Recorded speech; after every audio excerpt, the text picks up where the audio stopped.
الحمد للہ وکفا وسلام علی عبادہ الذین اصطفیٰ اما بعد۔ محترم سامعین، رمضان المبارک اور روزے سے متعلق دعائیں آج کی نشست محفل مجلس میں ہم پڑھیں گے۔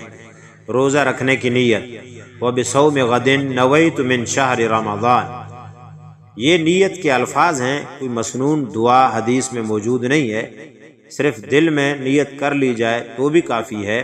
اگر ان الفاظ کو زبان سے پڑھ لیا جائے تو بھی روزہ ہو جائے گا۔ افطار کی دعائیں۔ نمبر 1، اللہم لک صمت وعلی رزقک افطرت، اے اللہ میں آپ کے لیے ہی میں نے روزہ رکھا اور آپ کے رزق پر ہی میں روزہ کھولتا ہوں۔ سنن ابی داود۔ افطار کی دعا میں وبک آمنت وعلیک توکلت کے الفاظ بھی آپ نے سنے ہوں گے، لیکن وہ الفاظ حدیث پاک سے ثابت نہیں ہیں۔ اللہم لک صمت وعلی رزقک افطرت اتنے ہی ثابت ہیں، اتنا ہی پڑھنا چاہیے۔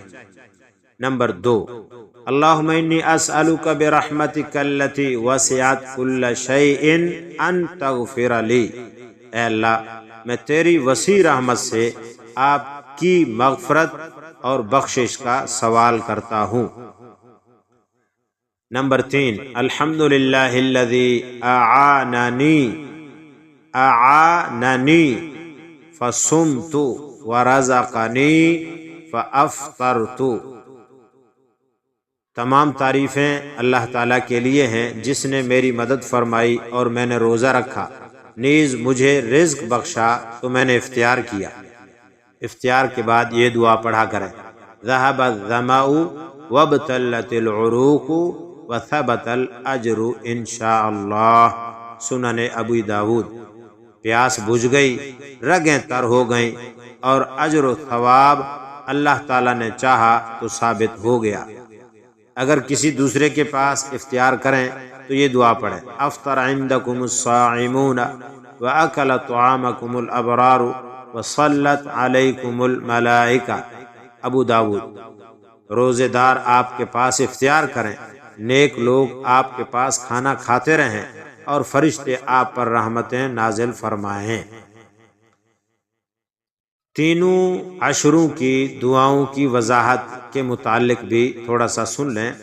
شریعت مطہرہ میں ہر عشرے کی کوئی متعین اور الگ دعا نہیں ہے، لیکن بعض روایات میں رمضان المبارک کے اول حصے کو رحمت، درمیانی حصے کو مغفرت اور آخری حصے کو جہنم سے آزادی فرمایا گیا ہے۔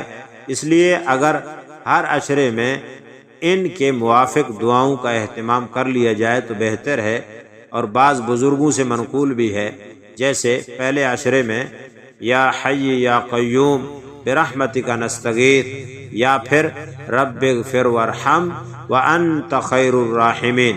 ان دعاؤں کا اہتمام چلتے پھرتے اٹھتے بیٹھتے کرنا چاہیے۔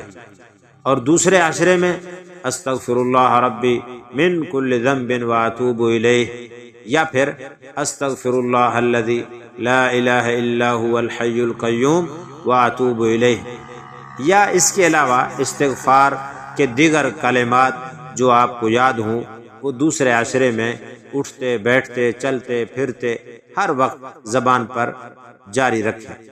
اور تیسرے عشرے میں اللہم انک عفو تحب العفو فاعف عنی، اور اللہم اعتق رقابنا من النار۔ مکمل ماہ رمضان المبارک میں اس دعا کا اہتمام کرنا چاہیے۔ اشہد ان لا الہ الا اللہ استغفر اللہ اسألک الجنہ واعوذ بک من النار، میں گواہی دیتا ہوں اللہ کے سوا کوئی معبود نہیں، اللہ تعالیٰ سے اپنے گناہوں کی بخشش چاہتا ہوں، یا اللہ تجھ ہی سے جنت کا سوال کرتا ہوں اور تجھ ہی سے جہنم سے پناہ چاہتا ہوں۔